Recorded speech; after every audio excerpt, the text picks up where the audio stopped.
Welcome back to the Tour Today show. My name is Steve Fleck. Every day there is racing at the Tour. We will talk about the highs and the lows, the thrills and the spills, the tragedies and the triumphs at the Tour, aka La Grande Boucle. On each episode of the Tour Today, I will have a special guest on the show with me. Today, I'm very pleased to have with me the chief scientist at Training Peaks and the co-founder of Best Bike Split. Welcome, Ryan Cooper. Hey, Steve, it's great to be here. Thanks for joining me, Ryan. Where are you joining us from? So I am in a little bit outside of Austin, Texas, so just north of Austin. So okay, all right. Yeah, we missed out on all the snow that Colorado got, and and all the fires everywhere else. So we're lucky down here. That was crazy. I saw people on social media. They went from 95-degree heat, or in Celsius that would be sort of mid to high 30s. To sub-zero and snow on the ground in 24 hours. My understanding was so it was a nutty swing of weather. But on the Front Range, that's not that uncommon. I'm told. I'm told the same thing. I have a buddy that moved from Texas up to Boulder, and he was out there yesterday, and he sent me a picture of he and his kids building putting some snowmen together. And they were out in shorts and t-shirt the day before, so for sure. I don't know about you. I mean, I live in the Toronto area, as many know. So I love winter. Actually, I'm a big fan of winter. But September is a little too early for me to have snow on the ground. I want to thank everyone for joining us on the show today, Ryan. If you have any questions for my guests or for me in ongoing episodes of the show, you can reach me at Steve Fleck on Twitter. Again, at Steve Fleck on Twitter. Ryan, where can they find you on social media? So just go to @BestBikeSplit on Twitter, and then similarly on Facebook. So. Fantastic. Okay, stage 12 today, Ryan. Oh my God, Mark Hirschi finally pulled the rabbit out of the hat. He was second on stage 2, third on stage 9, but today he made a brave and bold move with about 30K to go and got his first professional win, although he was the U23 UCI World Road Race Champion a few years back, 2018, I believe. Only 22 years old. I have been super impressed by the talent, the poise, and the fitness shown by young Mark Hirschi in the Tour so far, Ryan. No, it was amazing. I mean, just the kind of I don't know what the right word is for it, but just to go with it, go solo, attack, 28K to go, and you saw his ability to descend on some of those kind of steep, short descents, and just reckless abandonment almost going down some of those. The chase pack, it didn't look like there was a huge effort. Alaphilippe kind of tried to make a couple of charges there, but you didn't get a lot of help. It looked like at least till the very end there. This was actually a brilliant team setup on the part of Team Sunweb, Mark Hirschi's team. Tish Benoot, Soren Craig Anderson, as well as Nicholas Roche, all playing important roles in allowing Hirschi first to get away, like in that group. Tish Benoot and Soren Craig Anderson, massive attack with about 40 kilometers to go, and Hirschi went with them. So they had 3 riders in the mini breakaway at that point. And then Nicholas Roche, as you had said, Julian Alaphilippe, numerous other riders from that group trying to get away and bridge across. But Nicholas Roche bravely just sitting on wheels and covering those breaks. So it was an individual victory for Mark Hirschi, and we don't want to take anything away from him. But this was brilliant team tactics on the part of Team Sunweb to really help him get across the line first. For sure, when you have 3 riders and a fairly small break, you can really kind of control the tactics there, and you saw it on display.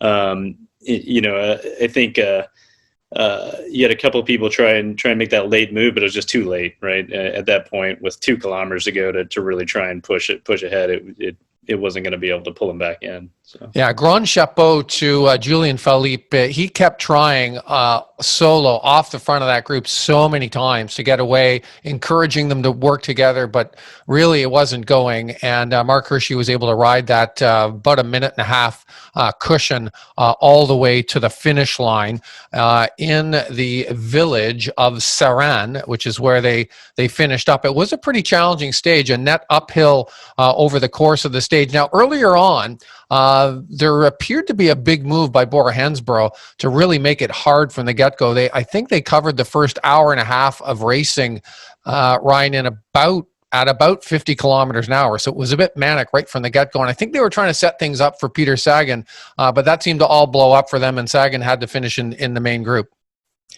Yeah, I mean, I had heard that the first hour was at such a high clip, and then it settled back in pretty quickly there afterwards. And yeah, and I don't know if it was trying to kind of set him up based, on everything that happened the day before and yesterday, or if what their kind of going in tactics were, but it just whatever it was, it didn't end up working out there at the end. So.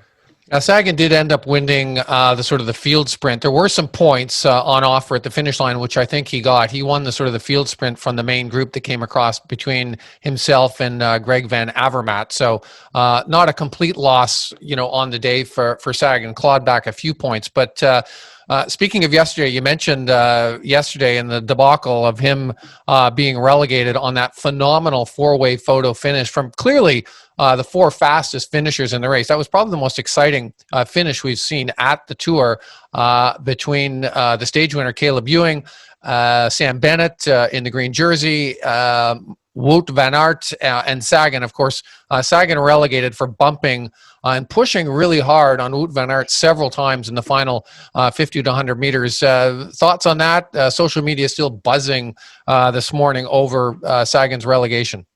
Yeah, I mean it was pretty incredible. Obviously, the finish was one of the closest and one of the most amazing, in the definitely for this year. Not taking anything away from Caleb Ewing, I mean he is a phenomenal sprinter, and he showed it again. And one thing I really like about the way he sprints, and I remember, I guess before he got a chance at the Tour, some of those Tour Down Under victories that he had, where he was battling with Andre Greipel. You couldn't get two different type of riders, right? Like very small versus a very, very large kind of rider. And so to see him have the success that he has at the Tour is pretty amazing to see. That said, yeah, I mean, it's hard to look at what Sagan did and say that it was not deserving, right? That the relegation wasn't deserving. I mean, he did push pretty aggressively there, and credit to Van Aert for staying up. So I mean, he pushed and he didn't give too much. Did it impact the results? I don't know. I mean, Ewing was moving so fast and accelerating so rapidly there at the end. So. I agree with it. I don't think it would have accelerated or changed the results. It was Ewing who had that micro acceleration with about 20 meters to go that carried the momentum across the line. But it certainly did seem to upset Wout van Aert on his line to the finish line, and Sagan as well. I think he kind of took himself out of it because of the contact. But my thought was, again, it was one of those situations where he was trying to put the bike through where there was really limited or no space. And, there was talk, I saw talk on social media that Van Aert was moving to his right and it was Van Aert's fault. But if you look at Van Aert's sprint, and I've looked at a couple of his sprints, I reviewed a couple of them in the race, he sprints very straight. He's upright on the bike. I don't know if that's from his, cyclocross background, former world cyclocross champion, but at full power, that bike is just going in a straight arrow line with him. Whereas you look at someone like Sagan or Caleb Ewing or some of the other, Mark Cavendish is another one, the bike is all over the place. I mean, the bike is weaving, it's back and forth. So I don't think there was any blame on this on Van Aert's shoulders. It was completely on Sagan for the contact. So I agree with you. The relegation was fair and proper, and I think the UCI, the commissaires, the judges, they're trying to send a message to riders that behavior like that in the final 1,500 meters is not not appropriate. So let's just review the the Jersey situation. Again, great overall finish. Mark Hershey with the win. Pierre Roland from B&B Hotels came in second. Craig Anderson from Team Sunweb got across the line third. And again, it was a great team effort for Team Sunweb to get Mark Hershey to the line first. No change in the yellow jersey. As expected, Primoz Roglic still holds on there. There are, by my estimation, and I'm just looking at the top 10 results, Ryan, going back to Michael Landa in 10th spot at 142 down. I think any of those top 10 riders still have a shot or an outside shot at winning this. What are your thoughts on that? With we're roughly halfway now on our way to Paris. It's funny, we're roughly halfway, but really, when you look at the stages, the best is yet to come, right? So it's really going to come down to the last half of this is going to really kind of separate everybody.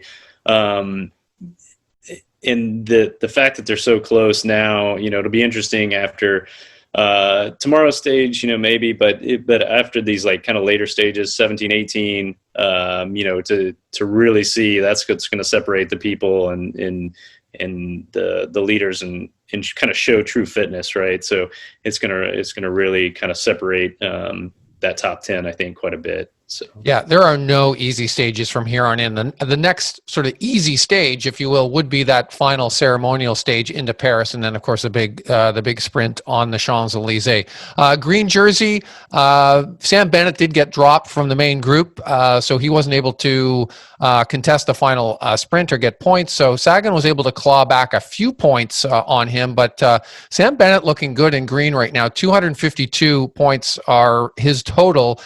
Sagan back at 186. So Sagan is going to have some work to do, mostly with intermediary sprints, because it'll be tough for Sagan to contest final sprints with the terrain we're looking at over the course of the next week and a half before we get to Paris. Nothing changed in the white jersey. It's still the defending champion, Egan Bernal, in first place in that. In the KOM, Benoit Cosnefroy might have experienced his final day, Ryan, in the polka dot jersey. Mark Hershey picked up some crucial mountain points, and now he's tied with previous stage winner Nans Petters. Those two are at 31, Cosnefroy at 36. As we've talked about, the terrain just goes crazy really for the rest of the tour, with all kinds of KOM points on offer literally on every stage from here until we get to that final time trial stage on the 19th. Do you think Hershey might be gunning for the KOM and the polka dot jersey from here on in? It'd be kind of interesting. I mean, I think that would be a great follow-up, right? I mean, if he can, depending on how his form is after the effort today, it'll be interesting to see if he could grab some points tomorrow, and that would be pretty awesome to follow up a stage win with pulling the jersey on. So. Yeah, and they did award Hershey again. It's the second time that he's taken the most combative rider bib number. That's the red bib number, so he'll have the honor of wearing that red bib number in tomorrow's stage. Movistar still in first place on the team competition. Trek Segafredo had a strong finish today, so they were able to take back a bit of time on the Movistar team. Let's shift to the stage tomorrow, Ryan. Stage 13. It's 191 pretty tough kilometers. If you look at the stage profile from Chantal-Guyon to Puy-Mary with a uphill finish, the final last 30 kilometers are almost all uphill tomorrow with some pretty challenging terrain. Even before they get there, I guess the big question for tomorrow was, will it be a GC showdown on that final push to the finish line for the stage win, or might a breakaway group get away and factor in the final finish? What do you think? I mean, I think it's maybe just still a little too early for the GC to really heat up, and I think there'll still be a lot of marking each other on it. It's just stage 13, maybe, maybe one of them tries, somebody further down, like a Lander, somebody tries to make a move and try and move up that top 10. But I think, the top 4, 5, 6, 7 spots are going to just kind of be marking each other. Especially with there's 2 more uphill finishes coming up later on in the tour. And so I think, and then the big time trial. So I think, they'll kind of eye each other, but there could be room for a breakaway to win up the final climb there. I agree with you. Those top 10, if you look at them over in the GC standings, it could be someone like Landa. Landa's been looking great. He has been composed. He's got a strong team. The Bahrain McLaren team is totally devoted to him, but he needs to get time back. So he has to go on the offensive. Also, the young Slovenian rider, Tadej Pogacar, who is only 21 years old, sitting in 7th spot at 44 seconds right now. He's been one to light it up. Despite his young age, he has gone on the attack a few times on these closing mountain finishes to gain back time. He did lose a minute and a bit on that, I think it was stage 7, where they had those big time splits through the crosswinds. So he needs to get back time too. So my gut tells me that it could be Pogacar or Landa sort of going on the attack tomorrow if they're able to get away and gain time on Roglic. Although Roglic, to my looking, looks very composed, and of course he has a super strong team in the Jumbo-Visma team with full support to him.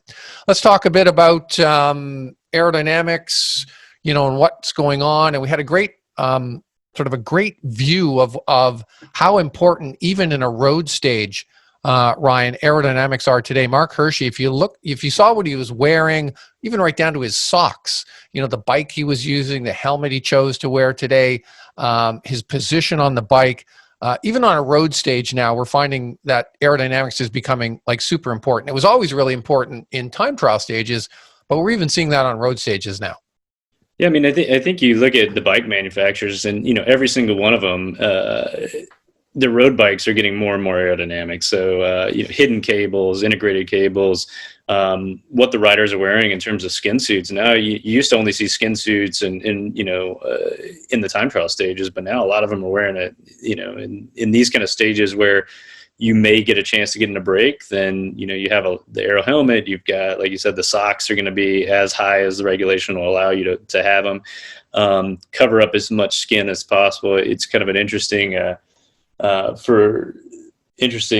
I guess, phenomena. Skin is pretty slow comparatively. So it's interesting. You could look at like swimmers. So remember when they used to have the swim skins, and they would kind of have they started to outlaw them for Olympic competition, but it's because it was so fast. And it's the same principle that you can make fabric that is much faster than your skin. And so the more you can cover up, the faster you're going to be able to go, especially at the speeds that these riders are riding at. So it becomes a very important thing for pretty much every stage if you think you're not just going to be sitting in the peloton, for sure.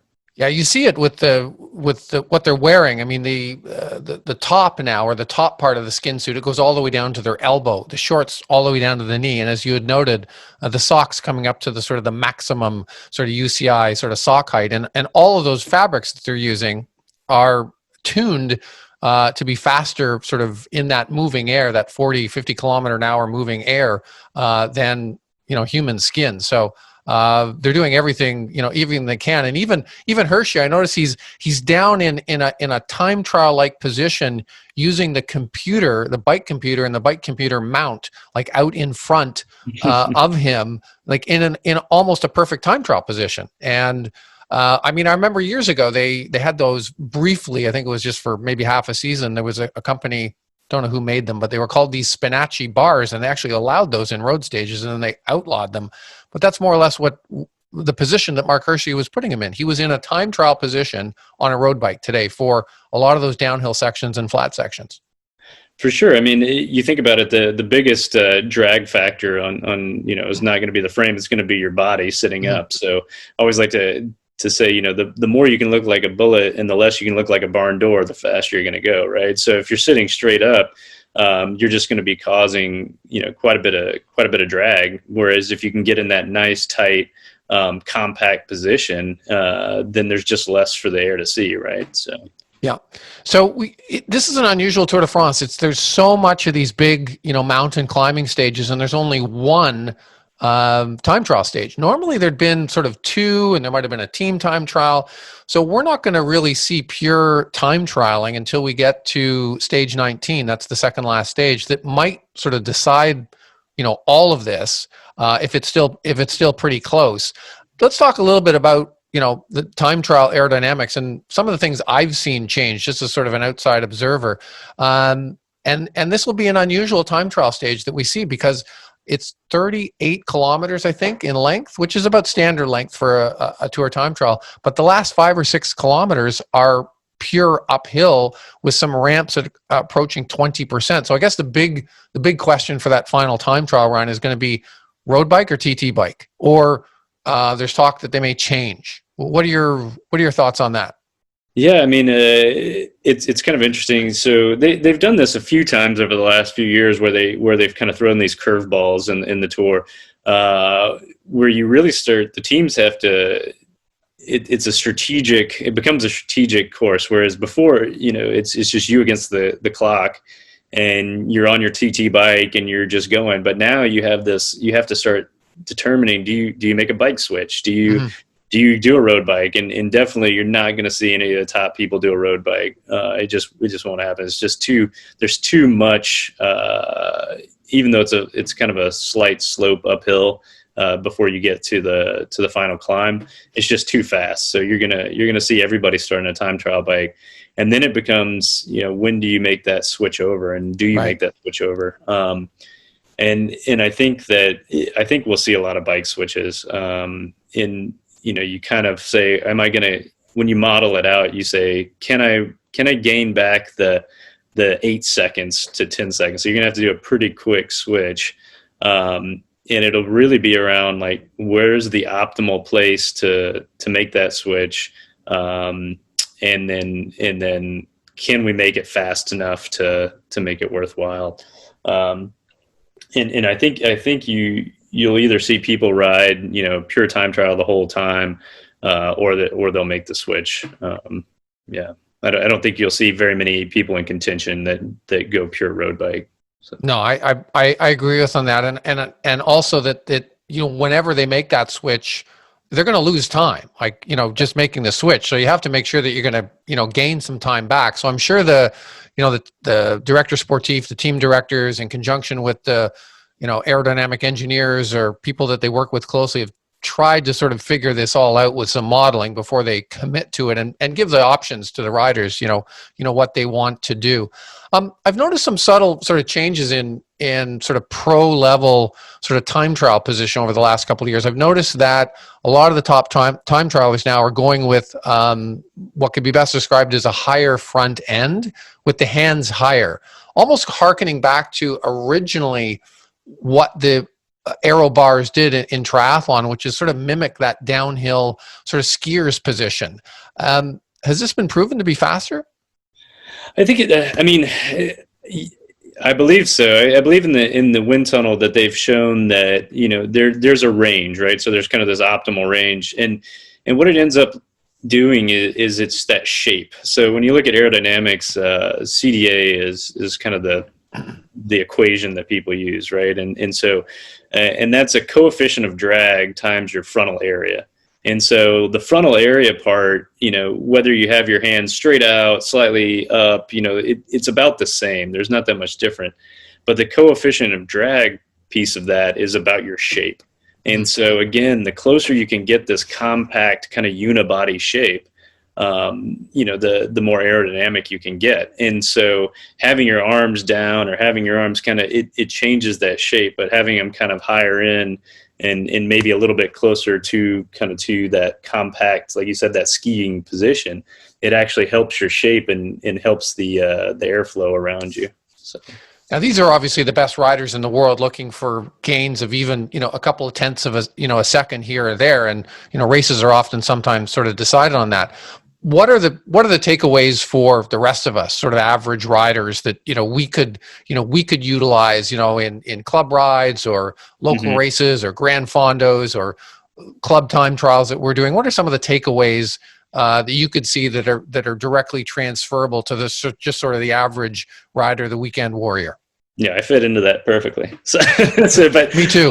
it's kind of interesting because we get quite a few questions about people doing things like Leadville, right? Mhm. So if you go do a mountain bike race and they're saying, well, should I put bars on my mountain bike? And actually, it's pretty much anytime you're going over, say, 20 kilometers an hour or so, 14, 15 miles an hour, it's 20 to 22 kilometers an hour. It can make a pretty big difference. And so Mhm. getting in this more aerodynamic position, having the aerodynamic clothing, the helmet, but it's still about comfort. And so for you and me, the pros that are riding and training in these positions, and they can put up with an hour of discomfort, right? Yeah. Whereas the rest of us, I kind of look at it and say, well, if you're not comfortable, you're not going to stay in that position. And Right. so whether the hands are up or whether the hands are down, like, kind of being in that compact position, it's still comfort, because as soon as you get out of that position, you've lost all the gains that you had. And so if you're not comfortable, you're not going to be riding in it very often. So I would say that, yes, the kind of general takeaways are, even at what you might think are pretty slow speeds, you can get some benefit out of it, but make sure that you're comfortable and that you're able to produce power and you're able to breathe and those kind of things. And that's a great segue into how the best bike split software could potentially help, riders. It's a great system with an internal sort of algorithm that when you enter some data and information, it's going to help you, optimize your ride, your time trial. That's my understanding of it. How can it help? Sorry about that. So basically what the software does is it takes information about your bike, about kind of your position on the bike, and then your power levels, along with the course, the wind, all of those kind of things, and basically says, based on your setup and based on your physiology or your ability to produce power, how should you ride this particular course? And I always like to say, like, if I look at like an Ironman triathlon or something like that, they're all the same distance, but no course is the same, right? And so an Ironman Florida and maybe Ironman Coeur d'Alene, or one of these more hilly kind of races, you're going to ride it differently, right? And so what the software tries to do is say, okay, based on your ability and based on your positioning and your equipment, like, here's how to get the biggest bang for your buck.